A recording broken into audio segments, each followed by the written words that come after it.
Welcome back to my channel. It's Ju Gray here, and I am coming to you with a 3-part series of what to expect in certain cities when you move there. So let's get right into the video. Well, I don't want to say let's.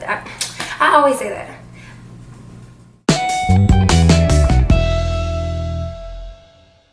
This her mama say, let's get it poppin'. Oh, if you see this, I have a cat. Hi, Moog. Okay, so what to expect when you're moving to Houston. I moved to Houston a little over a year ago, and let me just say that when I first moved here, I was just blown away. I have visited, maybe twice I visited, but actually living here, my expectations were really off. Let me just say that. So I'm gonna go over 4 things in this video. I'm gonna go over distance, nightlife, food, and jobs. Those are things that's like really important to me, so that's what I'm gonna go over. So the first thing is the distance. Houston is huge. When I say huge, I mean everything minimum is 30 minutes away. Everything. And it's kind of hard to tell what exactly is Houston proper, like what is the city of Houston, because there are so many little outskirts and little towns that surround Houston itself that I'm just so confused at what exactly is Houston. So I am about 25 minutes from the Galleria, and I am going towards Victoria, if you know where that is. So I am going, I don't know, my directions encompass southwest, east, I don't know where I'm going. But all I know is I'm going towards Sugarland. And it is far. Pearland is like an hour away from me. Downtown Houston is about 45 minutes away from me. Like I said, the Galleria is about 25 minutes. So when I first moved here, I did not expect those things. I thought, I was used to driving in New Orleans where everything is literally like 5 to 10 minutes away. If you are going to the next city over, it's going to take you 10 minutes to get there. New Orleans is like such a close proximity that everything is close. Well, in Houston, baby, no, it's not. Everything is minimum 30-minute drive. Everything. So if you are going out, if you're going to a club, at least for me anyway, where I am, like I said, I'm on the outskirts of Houston.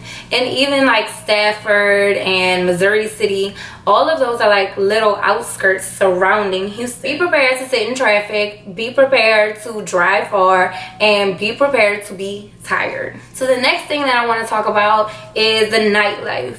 So the nightlife in Houston, for me, I'm not a big going out person, but I do like to have fun. I'm not necessarily a club person, but I have attended a few clubs here, and the clubs shut down 1:30. They're done. So that means they start at about 9. So now y'all know, like, realistically, none of the cool people are going at 9 o'clock. They're just not.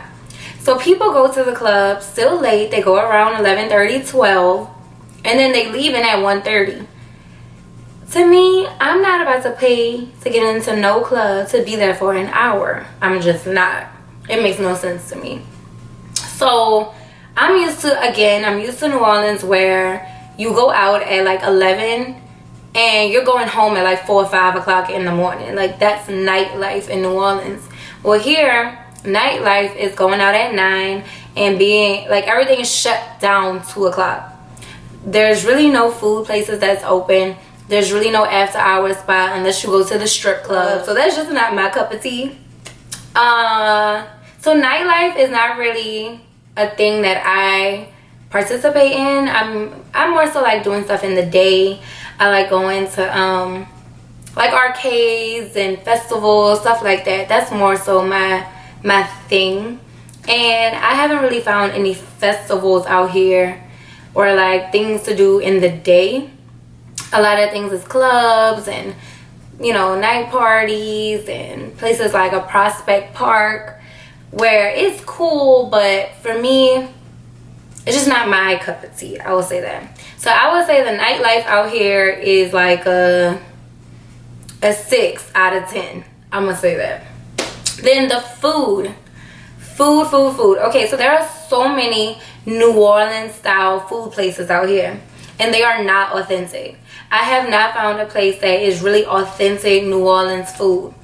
But I will say I have found some places that it's good food, like, you know, really delicious, good food. But I just don't like that they say it's New Orleans food because it's not authentic.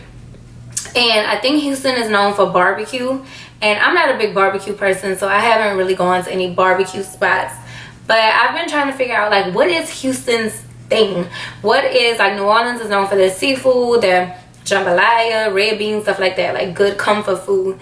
In Houston, I'm not really sure, like, what the good food is.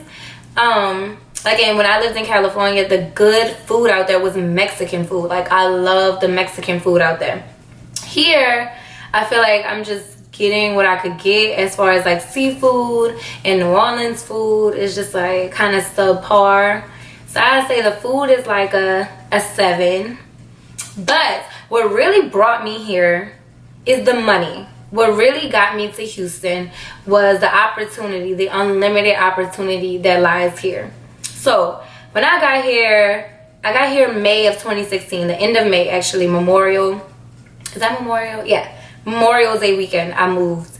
And I instantly found a job. And then I instantly got into a program to teach.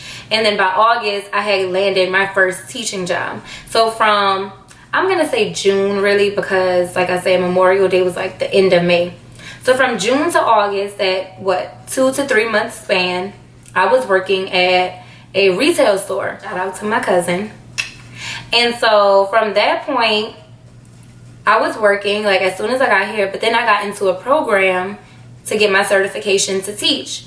So I did that throughout the whole summer. I was working at the store, and then I was doing my certification online. So when August hit, I had got a job like that. It was so easy to get a job, and I was so excited. And then as far as like the jobs and the pay and the salary, Houston pays very well. I would say that compared to a lot of other places that I've researched and looked up as far as a teaching salary, Houston pays extremely well for teachers. And so that was another thing that really got me to stay here and to make the best of it and to overall try to enjoy it here. And I would say, again, the opportunity here is limitless. There are so many opportunities for young entrepreneurs, for young educators. There's just so much opportunity for young people, period. So all in all, if I had to suggest, if someone asked me if they should move to Houston or not, I would say give it a go, try it. It may not be for everybody, but you never know if something is for you or not unless you try it. So I took a risk, I took a leap, and I moved here on my own, and I can say that Houston has been very well to me. I have been enjoying it, except for the nightlife. That's not really my thing. But all in all, I've been enjoying Houston a lot, and the people are pretty good to me here. And like I said, the opportunities are really good for me. So all in all, if you should move to Houston, my answer is yes. So I hope you guys enjoyed this video. Please stay tuned for part 2 to check out how I feel about the Bay Area, California. So again, stay tuned, and I'll see y'all next time.